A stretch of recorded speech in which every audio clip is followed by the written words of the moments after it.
If you're unhappy with the texture on your walls, you can either scrape it off or cover it with joint compound.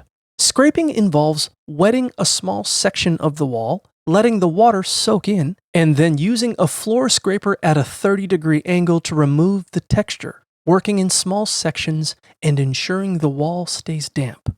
To cover the texture with joint compound, you'll need to apply multiple layers, allowing each to dry overnight, followed by sanding to achieve a smooth surface. Prepare the area by covering furniture and vents, using tarps on the floor, and wearing safety gear, especially if lead paint is a concern.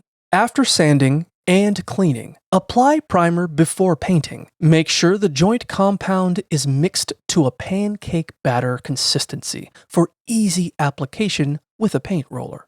Remember to vacuum dust regularly throughout the process to maintain a clean workspace.